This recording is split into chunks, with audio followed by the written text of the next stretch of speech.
एक रागिनी सिंह के कार्यालय के बाहर फायरिंग की गई है। शशि सिंह पर फायरिंग का आरोप लगा है। कार्यालय में किसी के नहीं मिलने पर बाहर गोली चलाई गई है।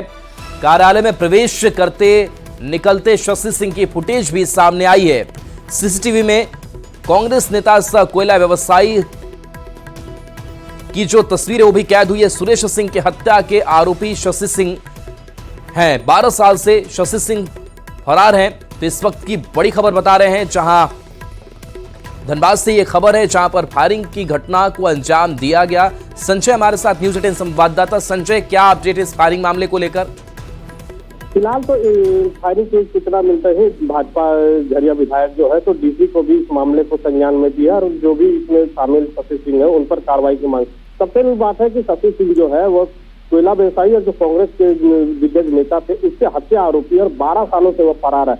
वह धनबाद में प्रवेश करते हैं, भाजपा कार्यालय में फायरिंग करते हैं और उसके बाद वहां से चले जाते हैं। तो कहीं ना कहीं पुलिस की जो चुप्पी है उस पर भी सवाल उठे। आए दिन अब अगर कहा जाए तो धनबाद में फायरिंग और बमबाजी की घटनाएं अधिक बढ़ गई है और इसे लेकर अब पुलिस को एक सख्त रवैया अपनाना होगा, क्योंकि दिन दहाड़े या फिर आले सुबह इस तरह की घटनाएं हो रही है और पुलिस जो है तो कार्रवाई नहीं कर पा रही है। शशि सिंह जो कि 12 साल से फरारी है, हत्या आरोपी है कांग्रेस नेता के, और वो आकर भाजपा कार्यालय जैसे जगह पे फायरिंग करके निकल जाते हैं तो पुलिस के लिए भी सवाल उठ रहा है। फिलहाल इस मामले में भाजपा विधायक ने डीसी को ज्ञापन दिया है कि मामले में जो आरोपी है उन पर कार्रवाई की जाए और फरार आरोपी किस तरीके से झरिया कोयलांचल में घूम रहे हैं। जी बिल्कुल। तो देखिए, सुरेश सिंह की हत्या के आरोपी शशि हैं। 12 साल से शशि सिंह फरार, लेकिन सवाल कई है कि आखिर कैसे जो फुटेज भी सामने आता है उसमें वो अंदर और बाहर जाते हुए दिखाई दे रहे हैं। बताया जा रहा है कि झरिया विधायक है रागिनी सिंह, जिनके कार्यालय के बाहर ये फायरिंग की गई है। बढ़ेंगे आगे। रांची से बड़ी खबर है, जहां अलकायदा के संदिग्ध आतंकी शहबाज को दिल्ली लाया गया है। ट्रांजिट रिमांड पर दिल्ली ले जाया गया है। स्पेशल सेल दिल्ली और झारखंड एटीएस टीम ने गिरफ्तारी की थी। देर रात कोर्ट में पेश कर दिल्ली ले जाया गया। 3 दिनों की ट्रांजिट रिमांड की मंजूरी मिली है। तो आतंकी को ट्रांजिट रिमांड पर लिया गया है। 3 दिनों की ट्रांजिट रिमांड मिली। इस दौरान पूछताछ भी की जाएगी। तो देखिए, संदिग्ध आतंकी शहबाज अरेस्ट किया गया था और उसके बाद अब शहबाज को दिल्ली लेकर आया गया है और बताया जा रहा है कि 3 दिनों की ट्रांजिट रिमांड मिली है, जिसमें पूछताछ भी होगी। एनआईए और एटीएस ने सख्त कार्रवाई की थी। बता दें कि चित्री अंबा टोली से गिरफ्तारी शहबाज की गई थी। अलकायदा से जुड़ा हुआ यह आतंकी, एटीएस ने 8 संदिग्ध को पहले इससे पकड़ा भी था। तो राजस्थान से भी 6 गिरफ्तार इससे पहले किए गए थे जब कार्रवाई की गई थी और अब शहबाज भी शिकंजे में है। मामले में शहबाज फरार चल रहा था, लेकिन सफलता मिली। रांची के चाहनों का रहने वाला शहबाज बताया जा रहा है।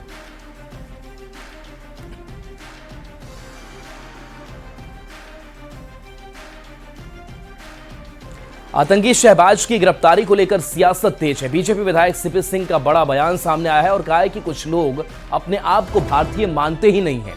यह आस्तीन के सांप हैं।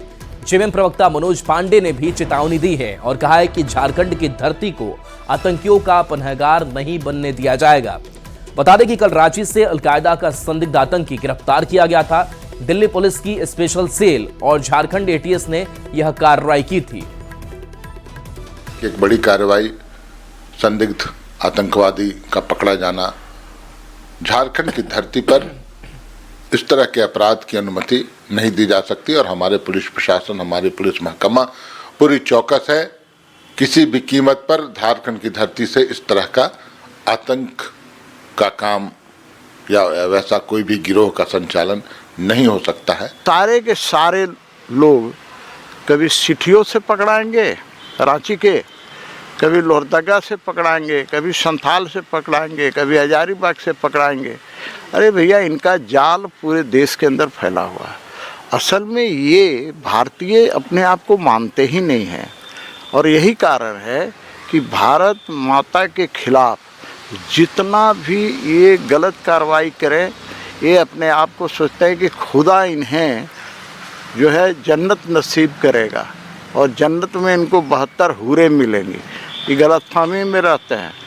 जेल में सड़ेंगे अभी देखा ना कि दिल्ली दंगा का रिपोर्ट चार्जशीट दिल्ली पुलिस ने जो किया है कि उमर खालिद और शर्जील इमाम वगैरह कैसे कैसे इन लोगों ने किया, तो मैं कहूँगा कि ये खाते हिंदुस्तान का है लेकिन जाते दूसरे प्रदेशों का, देशों का है।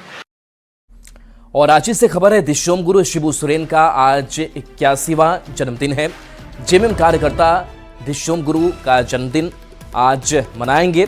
शिबू आवास पर 81 पौंड का केक कटेगा, तो बड़ी तैयारी है। बता दें कि सीएम हेमंत सोरेन समेत कई मंत्री विधायक भी इस बर्थडे पार्टी में शामिल होंगे। तो आज जश्न की पूरी तैयारी है। शिबू सोरेन का 81वां बर्थडे और जहां 81 पौंड का केक कटेगा। पूरे उल्लास और उमंग का माहौल, खुशी का माहौल, भारी संख्या में लोग उनके आवास पर जुटेंगे। 81 पौंड का केक काटा जाएगा और सभी कार्यकर्ता, नेता, सभी लोग मिलकर, तमाम गुरुजी के परिवार, सभी लोग मिलकर इस जन्मदिन को यादगार बनाएंगे। और तमाम झारखंडियों की दुआएं उनके साथ है। वो हम झारखंडियों के नेता ही नहीं बल्कि भगवान हैं और अपने भगवान के लंबी आयु की कामना हम सभी लोग करते हैं। बार बार दिन ये आए, तुम जियो हजारों साल, यही है तमाम झारखंडियों की आरजू। हैप्पी बर्थडे टू यू गुरुजी।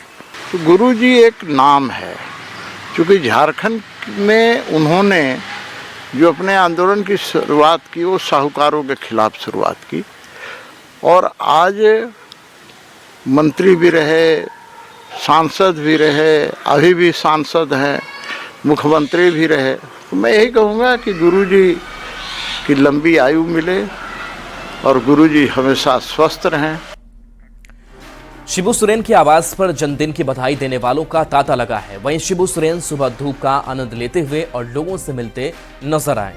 विधानसभा अध्यक्ष रविंद्रनाथ महतो ने भी शिबू सोरेन से मुलाकात की और उन्हें जन्मदिन की बधाई दी।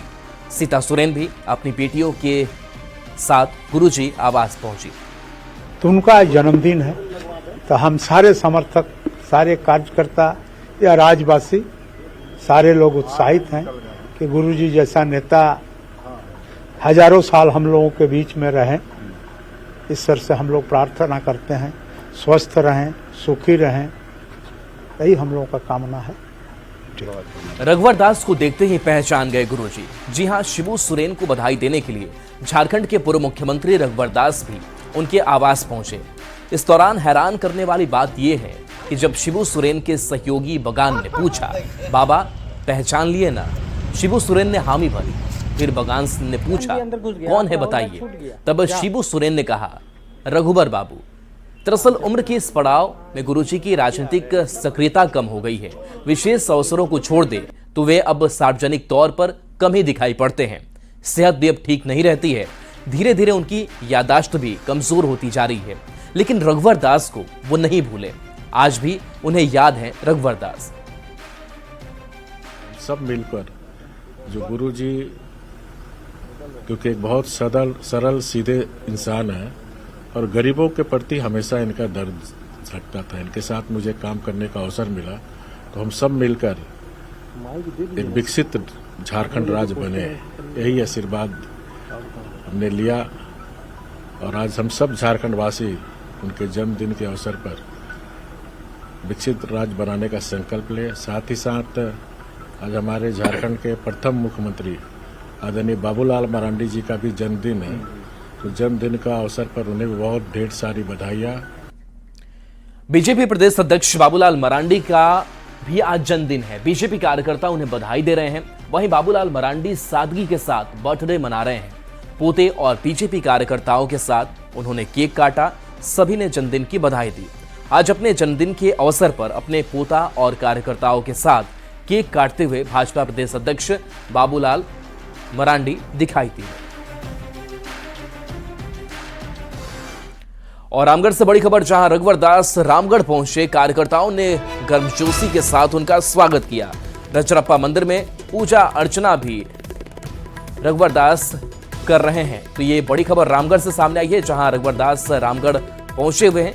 बीजेपी की तरफ से माना जा रहा है कि बड़ी जिम्मेदारी उनको सौंपी जाएगी। बीजेपी में वापसी उन्होंने किया और कार्यकर्ताओं के बीच जोश हाई है।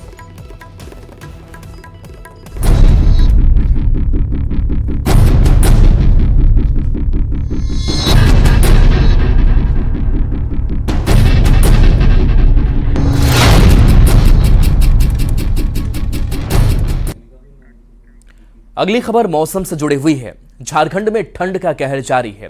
राजधानी रांची सहित प्रदेश भर में पड़ रही कड़ाके की ठंड आज काके का न्यूनतम पारा 3.3 डिग्री सेल्सियस पहुंच गया है।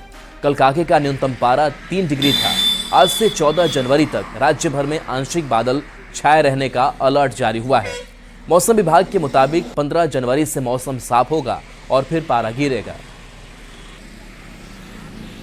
रांची में ठंड का कुछ ऐसा हाल है कि अलाव की शरण में गुजर रहा नया साल है। तो आप देख सकते हैं कि हम इस समय राजधानी रांची के अरगोड़ा के पास मौजूद हैं और यहाँ पर कहते हैं कि ठंड सभी को लगती है।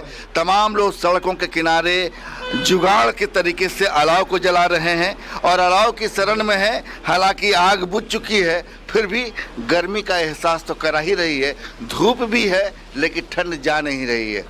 ठंडा लग रहा है, अभी ठंडा बढ़ गया है। ठंड बढ़ गया तो क्या काम करते हैं आप? हम लोग तो काम करते हैं, सिविल का काम करते हैं। बिजली का काम करते हैं। तो ठंड क्या, रात में जिस तरीके से पारा गिर रहा है ठंड बढ़ रही है, सुबह तो ठंड जा नहीं रही है, धूप उगने के बाद वो 24 घंटा ठंडा हल्का हल्का रहबे करता है। ग्लोव्स नहीं है। कहाँ के रहने वाले हैं? हम लोग तो गुमला के रहने वाले हैं। गुमला के हैं, रामगढ़ के हैं। आप कहाँ के हैं दादा? गुमले के हम भी हैं। गुमला के। हाँ, क्या काम करने हैं? वह मजदूरी काम करते हैं, क्या करेंगे। कुछ ठंड ज्यादा परेशान कर रही है। मत काम समझे भी नहीं कर, हाथ कहाँ पड़ा है अपने ठंडा से, तो क्या कर सकते हैं बताइए। मैं कुछ व्यवस्था है ये नहीं झारखंड में, तो थोड़ा सा राहत मिले तो अच्छा लगे कि ठंडी से तके आदमी को बचे, वही कृपा है हमारे। समझ जाइए कि राजधानी रांची में इसमें धूप निकल चुकी है लेकिन हल्का कोहरा भी है और कोहरे के बीच जो धूप जो है वो ठंड को भगाने में नाकाम है। ऐसे में तमाम लोग बोलते हैं ठंड सभी को लगती है। जो लोग भी राजधानी रांची आते हैं, दूसरे जिलों से काम की तलाश में आते हैं, वो गर्मी से फिलहाल ज़्यादा परेशान हैं। संजय कुमार सिन्हा, न्यूज़ 18 रांची। कोहरे का असर उड़ान पर भी देखने को मिल रहा है। कई फ्लाइट देरी से चल रही है तो कुछ रद्द हो गई है। शुक्रवार को भी कोहरे के कारण एक फ्लाइट रद्द हो गई। इंडिगो की दिल्ली रांची फ्लाइट रद्द हो गई। कोहरे के कारण 13 विमान देरी से पहुंची रांची। वहीं यात्रियों को घंटों एयरपोर्ट पर इंतजार करना पड़ा। विमान परिचालन पर भी पड़ रहा है। खासकर रांची के बिरसा मुंडा एयरपोर्ट की बात करें तो दिल्ली से जो फ्लाइट आ रही है वो दरअसल आप देख सकते हैं कि यहाँ पर कुछ फ्लाइट लेट हो चुकी है। बेंगलोर की फ्लाइट भी लेट है और कल भी अगर कल बात करें शुक्रवार की तो कल कोहरे की वजह से 13 फ्लाइट लेट से विलम्ब से रांची पहुँची थी। एक इंडिगो की फ्लाइट जो दिल्ली रांची की फ्लाइट थी उसे कैंसिल कर दिया गया था। आज भी स्थिति कुछ इसी तरह की है। कई फ्लाइट आप देख सकते हैं, बेंगलोर की, दिल्ली की, मुंबई से आने वाली फ्लाइट जो है वो रांची जो फ्लाइट आने वाली है सुबह में वो कोहरे की वजह से डिले है। कई यात्री हैं जो परेशान हैं क्योंकि शेड्यूल टाइम पर यहाँ एयरपोर्ट पहुँचे थे। आप लोग यहाँ पर आए, क्या मालूम चला? हम लोग तो सुबह सुबह की फ़्लाइट की अर्ली मॉर्निंग निकले ठंड में, यहाँ आके पता चल रहा है फ़्लाइट डिलेड है। मैसेज भी नहीं आया टाइम पे, आता तो फिर हम लेट। आपकी फ़्लाइट रांची में कितने बजे थी? 8:55 में यहाँ डिपार्चर थी, 9:20 हो गया, आधे घंटे डिले ऑलमोस्ट। जी क्या रीज़न क्या बताया गया? रीज़न फॉग जी। देखिए ये कहानी आप जितने यात्री देख रहे हैं तकरीबन सभी यात्रियों की कहानी है। ज़्यादातर लोग परेशान हैं क्योंकि सुबह उत्तर भारत में जिस तरीके से कड़ाके की ठंड पड़ रही है उसकी वजह से जो फॉग है वो फॉग का असर जो है विमान सेवा पर पड़ रहा है। और ख़ासकर जो फ्लाइट रांची आ रही हैं वो तमाम फ्लाइट, ज़्यादातर फ्लाइट लेट हो रही हैं, विलम्ब से पहुंच रही हैं, कुछ को कैंसिल करना पड़ रहा है।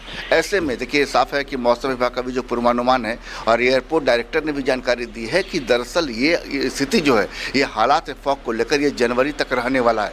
ऐसे में जो लोग भी एयरपोर्ट आ रहे हैं वो वास्तव में गूगल पर जो जानकारी एयरपोर्ट की ओर से जो कुछ भी जानकारी उन्हें मिल रही है वो जानकारी को इकट्ठा कर रहे हैं। लेकिन जो जानकारी लेकर नहीं आ रहे हैं उन्हें यहाँ आकर मालूम चल रहा है कि उनकी फ़्लाइट लेट है। संजय कुमार सिन्हा, न्यूज़ 18 रांची। अब आपको सिमडेगा लेकर चलते हैं जो श्री राम जन्मभूमि मंदिर के प्राण प्रतिष्ठा के प्रथम वार्षिकोत्सव के मौके पर पूरी तरह से भगवा रंग में रंग कर श्री राममय हो चुका है। सिमडेगा के पवित्र तीर्थस्थल श्री राम रेखा धाम जो प्रभु श्री राम के वनवास काल से जुड़ा है, यहाँ आज अखंड हरिकीर्तन के साथ विशेष पूजन अनुष्ठान किया जा रहा है। श्री राम रेखा धाम में हर तरफ आज श्री राम के नाम की बयार बह रही है।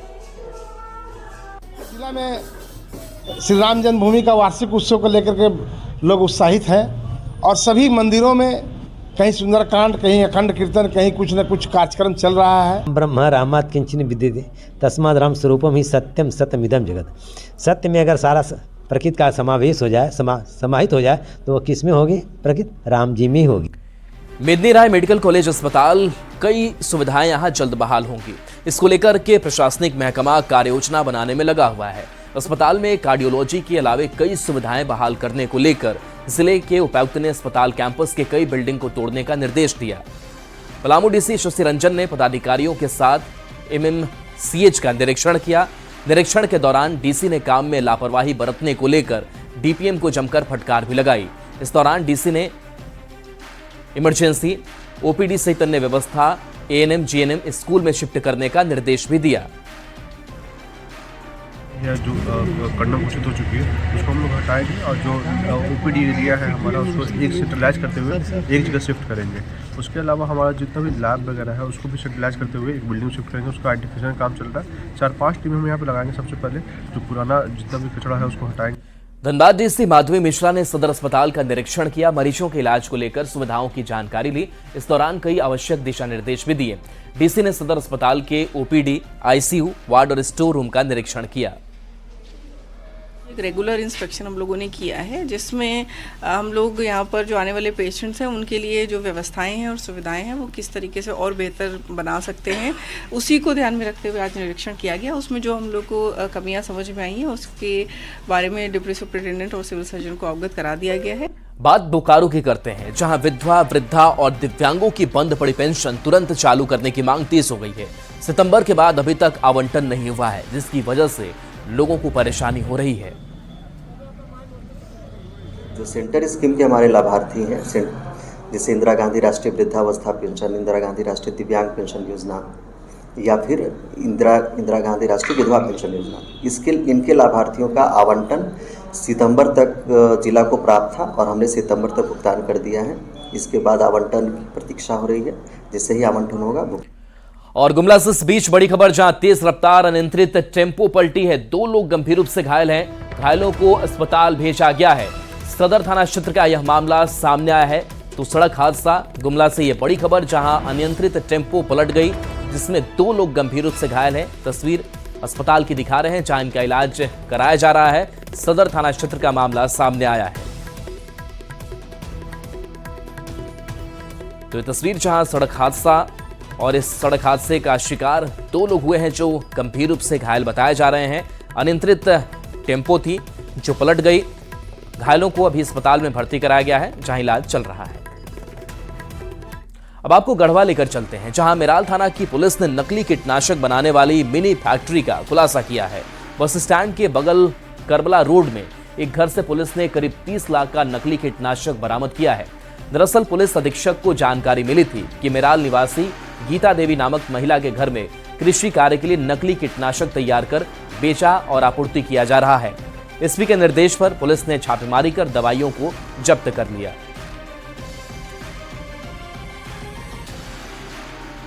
अब आपको जमशेदपुर लेकर चलते हैं, जहां नगर निगम की बड़ी लापरवाही देखने को मिल रही है। 3 करोड़ से खरीदी 3 बड़ी गाड़ियां खड़े खड़े कबाड़ हो रही हैं। जहां 2 सालों से गाड़ियों का इस्तेमाल नहीं हुआ, वहीं इस मामले में विभाग के अधिकारी मौन हैं। अधिक जानकारी दे रहे हैं संवाददाता आशीष तिवारी। सरकार की पैसे की बर्बादी देखनी है तो जमशेदपुर शहर जरूर आए। हम इसलिए ये बात कह रहे हैं, आप तस्वीर मेरे पीछे देख सकते हैं कि जमशेदपुर शहर में जहां गटर या बड़े बड़े नालियों जब जाम हो जाते हैं तो उस स्थिति में ये बड़े बड़े वाहनों का उपयोग किया जाता है और गटर की सफाई इस टंकियों के सहारे दूसरी जगह पर गिराई जाती है। दूसरी तरफ जो बड़े बड़े नाले जाम होते हैं उससे कचरा जो है प्रेशर मशीन के माध्यम से इसके पूरी तरह से कचड़े को खींचकर इस टंकी में लेकर और उसे दूसरे जगह और नालियों को, बड़े नाले को, गटर को साफ किया जाता है। मगर आपको सबसे बड़ी बात ये बता दूं कि ये जमशेदपुर अधिसूचित क्षेत्र समिति की ओर से लगभग 2 साल से 3 साल पहले ये गाड़ियां खरीदी गई थी और 3 बड़ी बड़ी गाड़ियां हैं। और आप तस्वीर देख सकते हैं, एक एक गाड़ियों की कीमत जो है 1 करोड़ 20 लाख से भी अधिक की है।